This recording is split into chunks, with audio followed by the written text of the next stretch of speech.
Hello everyone, this is Prince Kumar from Bharatiya Institute of Engineering and Technology Sikar, Department of Mechanical Engineering. Today we are going to learn about analysis of trusses.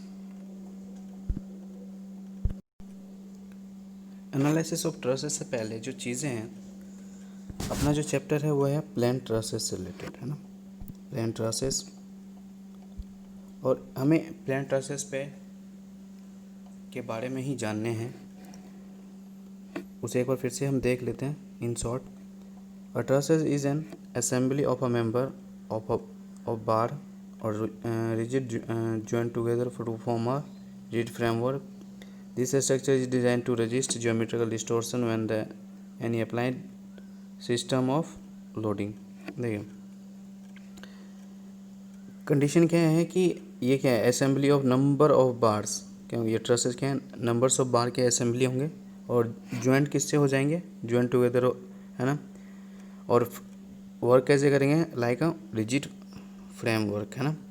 और अगर हम इसकी बात करें, इस पे हम geometrical जो डिस्टोर्शन अप्लाई, जो फोर्स हम अप्लाइड करेंगे वो हो सकता है numbers of force. System of loading different हो सकते हैं, ठीक है। जब टाइप्स ऑफ लोड पढ़ेंगे उसमें आ जाएगा वो कौन कौन से लोड इस पर हम अप्लाइड कर सकते हैं।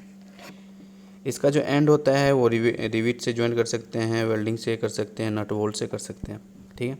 अगर हम ट्रसेस की बात करें, यूज़ कहाँ होता है, इंडस्ट्रियल बिल्डिंग की बात कर लें, ब्रिज की बात कर लें, workshop, railway platform, roof of the railway platform पे, है ना। इन जगहों पे इनका यूज़ होता है। अब इसमें क्या और एक चीज़ था, मेंबर, है ना, प्लेन ट्रसेस के बारे में। तो member lie in a single plane, अगर कोई भी चीज़ें ऐसे सिंगल प्लेन में हैं, अगर ट्रसेस वो सिंगल प्लेन में है तो वो प्लेन ट्रसेस कहलाएगा, ठीक है, जो कि अपना चैप्टर का ही नाम है, प्लेन ट्रसेस। तो हमने लास्ट लेक्चर में भी ट्रसेस के बारे में पढ़ा था, ठीक है। क्लासिफिकेशंस ऑफ ट्रसेस पढ़े थे, ठीक है। डिफरेंट टाइप के क्लासिफिकेशन थे इनके। अब उसमें ये है, अगर हम बात कर लें परफेक्ट और इम्परफेक्ट की, है ना, उस कंडीशन के अकॉर्डिंग, परफेक्ट और इम्परफेक्ट के कंडीशन के अकॉर्डिंग ट्रसेस की बात कर लें तो उसको जैसे परफेक्ट, एक तो परफेक्ट ट्रस हो जाएगा, दूसरा इम्परफेक्ट हो जाएंगे। इम्परफेक्ट में भी दो हो जाते हैं, ठीक है, एक तो डिफिशिएंट और एक रिडंडेंट, ठीक है। तो वो उसके बारे में जान लेते हैं अपन। अगर हम परफेक्ट की बात करें, परफेक्ट ट्रस की, इस परफेक्ट ट्रस के बारे में जानने से पहले आपको एक चीज़ बहुत ही ज़रूरी है, वो क्या है, ये एक फॉर्मूला है, m+3 = 2j, ठीक है। ये यहाँ पर मेंशन है। इस फॉर्मूले के बेस पे ही इसे परफेक्ट और इम्परफेक्ट बताया जा सकता है, ठीक है। जैसे देख लेते हैं इनके, ये a perfect truss is that which is made up of member just sufficient to keep in equilibrium when loaded without distortion।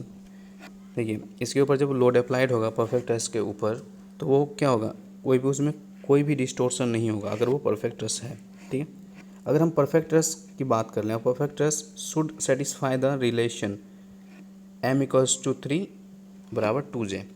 अगर वो इस रिलेशन को सेटिस्फाई कर रहा है, ठीक है, तो वही परफेक्ट ट्रस कहलाएगा। अब हम बात कर लेते हैं, एम यहाँ पे क्या है, नंबर ऑफ मेंबर्स, ठीक है, जे है नंबर्स ऑफ जॉइंट। जैसे अगर हम ट्रस की बात कर लेते हैं, यहाँ पे कोई एक एग्जांपल ले लो ऐसे ही, ठीक है। ये अगर हम यहाँ पे बात कर लें, ये तो आप यहाँ पे जॉइंट हो जाएंगे, या ये वाला पॉइंट जॉइंट हो जाएगा, ठीक है। और ये आपके उनके मेंबर कितने होंगे, 1 2 3 तो मेंबर हो गए। और यहाँ पे जॉइंट कितने होंगे, ये 1 2 3, ये 3 जॉइंट हो जाएंगे, ठीक है।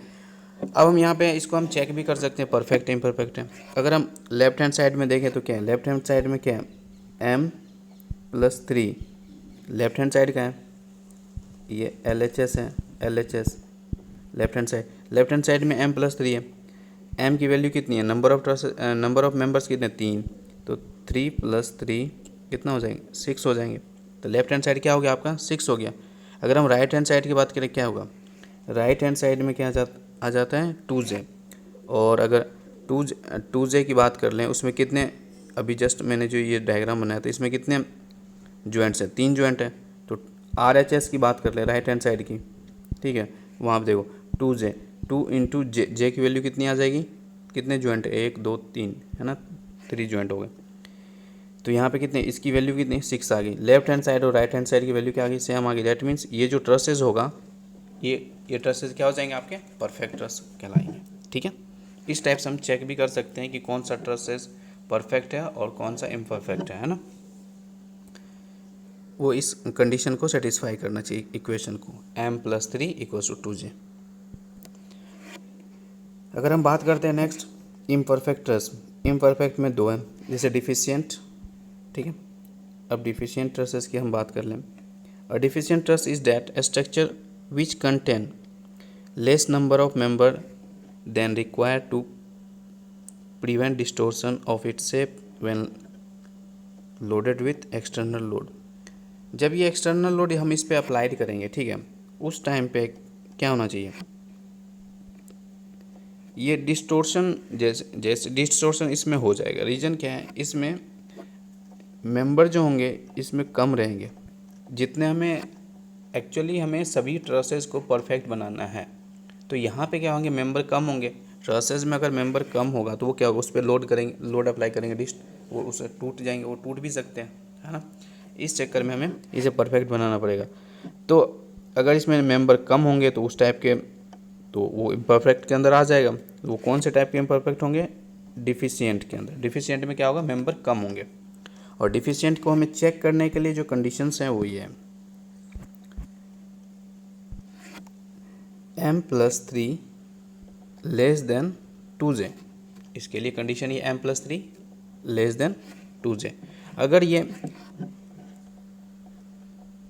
इस कंडीशन को सेटिस्फाई कर रहे हैं, है ना, लेफ्ट हैंड साइड क्या होना चाहिए, राइट हैंड साइड से कम होना चाहिए, है ना, उसमें मेंबर्स क्या हो जाएंगे, कम होंगे। तो इस चक्कर में वो डिफिशियंट कहला जाएंगे, ठीक है। और अगर हम रिडंडेंट की बात कर लें, redundant truss is that structure which contain more number of member that require to prevent the distortion of its shape when the loaded. जब ये लोडेड होगा उस टाइम पे क्या होंगे, इसमें मेंबर्स क्या होंगे, ज़्यादा होंगे। और इसके लिए कंडीशन क्या हो जाएगा, m+3 < 2J, ठीक है। ये तीनों कंडीशंस दे रखे हैं, परफेक्ट, इम्परफेक्ट। इम्परफेक्ट के 2 अलग अलग कंडीशंस दे रखे हैं, ठीक है। या तो मेंबर ज़्यादा, देखिए, या तो कंडीशन तीनों ही हो सकते हैं। या तो कोई भी ट्रसेस जो है या तो वो परफेक्ट होगा या इम्परफेक्ट होगा। अगर वो परफेक्ट है तो वो कंडीशन क्या करेगा, m+3 = 2J, इसे सेटिस्फाई करेगा, ठीक है। अगर वो इम्परफेक्ट नहीं है तो ये बराबर नहीं होंगे। अगर वो बराबर नहीं है तो या तो ज़्यादा होंगे या फिर कम होंगे। तो अगर यहाँ पे लेस देन यहाँ पे अगर लेस देन आ गया तो वो कौन से हो जाएंगे, डिफिशियंट हो जाएंगे। और यहीं पे अगर ग्रेटर देन आ गया तो वो क्या हो जाएंगे, रिडंडेंट ट्रसेस हो जाएंगे, ठीक है। अब हम बात कर लेते हैं आज के टॉपिक के बारे में, analysis of a truss. Analysis of a truss में जो चीज़ें हैं आपको वो ये देखनी है। देखिए, इसमें हम कुछ चीज़ें एज्यूम करते हैं, वो सारे पॉइंट्स के बारे में जानना है। और इसके जो एनालिसिस ऑफ ट्रस हैं, दो मेथड है इसे सॉल्व करने का। एक तो मेथड ऑफ जॉइंट, दूसरा है मेथड ऑफ सेक्शन, ठीक है। दोनों ही आगे के लेक्चर में पढ़ेंगे। लेकिन जो चीज़ें हैं इसमें क्या क्या चीज़ें हमें एज्यूम करना चाहिए, क्या चीज़ें होती हैं वो जान लेते हैं। The analysis of a truss involves the determination of a reaction at the support. देखिए, एनालिसिस ऑफ ट्रस का मतलब क्या है, हम सपोर्ट पे रिएक्शन फाइंड आउट करेंगे, ठीक है, and the internal stress induced in the member due to external load. अब इनके मेंबर्स में इंटरनल स्ट्रेस होंगे, उस स्ट्रेस को हमें फाइंड आउट करना है। Which making such an analysis, जिसे हम एनालिसिस के नाम से जानते हैं। The following assumptions are made. हमें जैसे देखो, इसको सॉल्व करने से पहले 2 मेथड मैंने बताया, एक तो method of section, method of joint, दोनों ही मेथड पढ़ेंगे। कोई भी सवाल को करने से पहले दो ही मेथड से सॉल्व होंगे, ठीक है। एग्जामिनर अगर नहीं देता है कि कौन से मेथड से सॉल्व करना है तो आप किसी भी मेथड से सॉल्व कर सकते हो। अब इसमें कुछ चीज़ें एज्यूम करनी पड़ेगी, तो वो जान लेते हैं। A truss is perfect on one and aesthetically determined. देखिए, ट्रस क्या होना चाहिए, परफेक्ट ट्रस होना चाहिए और वो एस्थेटिक कंडीशन में होनी चाहिए। All member compressing the truss and rigid, देखिए सभी मेंबर कंप्रेस कर रहा होगा ट्रस को, एंड रिजिड उसका जो सेक्शन होगा रिजिड होगा, एंड वो जो ट्रसेज हैं लाई किस में करेंगे, सेम प्लेन में लाई करनी चाहिए। ये कंडीशंस हैं, है ना। द मेंबर, नेक्स्ट जो कंडीशंस है, the member are cylinder and uniform cross section, या तो उसका शेप सिलेंड्रिकल होना चाहिए या फिर क्रॉस सेक्शंस होनी चाहिए। The external load and reactions act at the joint only, external जो लोड है वो कहाँ पे लगने चाहिए, इनके जॉइंट पे ही लगने चाहिए। जैसे अगर आप बात कर लें, ये जो फोर्थ पॉइंट है, ये सारी कंडीशंस हैं, ठीक है, एनालिसिस ऑफ ट्रसेस के।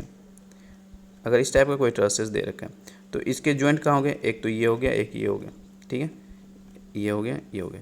हो सकता है नीचे वाला पोर्शन तो सपोर्ट के लिए हो जाएंगे, ठीक है, और ऊपर से जो लोड लगी यानी कि यहाँ पे लग रहे हैं वो हमेशा इसी पॉइंट पे लगेंगे, ठीक है, उनके जॉइंट्स पे ही लगेंगे।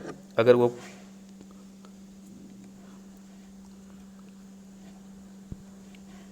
अगर हम नेक्स्ट पॉइंट की बात कर लें,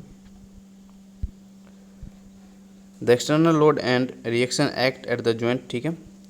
नेक्स्ट है the self weight of the member is neglected, खुद इसके मेंबर का जो लोड है वो हम उसको क्या मान के चलेंगे, इनके जैसे ये मेंबर्स हैं, है ना, या ये एक मेंबर ये हो गया, एक ये हो गया, एक ये हो गया, ये सारे जो मेंबर्स हैं इनके वेट को हम क्या मान के चलेंगे, नेग्लेजिबल है, ठीक है। लास्ट जो पॉइंट है, the forces are transmitted from one member to another through a smooth pin, no friction, fitting perfectly in the member. हम मान के ये चल रहे हैं कि इनके बीच में जो है, जैसे ये जॉइंट है ना, इन जॉइंट्स के बीच में इसमें कोई भी किसी भी टाइप का फ्रिक्शंस नहीं है और ये परफेक्टली फिटेड हैं, ये हम उसे एज्यूम करके चलेंगे। ये सारे कुछ पॉइंट्स हैं, और नेक्स्ट जो लेक्चर होगा उसमें हम इनके दो जो मेथड है उसे हम स्टार्ट करेंगे, ठीक है। उससे पहले भी चीज़ें हैं जैसे types of load, types of beam, types of support, उनके बारे में अपन जान लेंगे, ठीक है। आज के हम इस लेक्चर में इतना ही करने वाले हैं। Thanks for watching.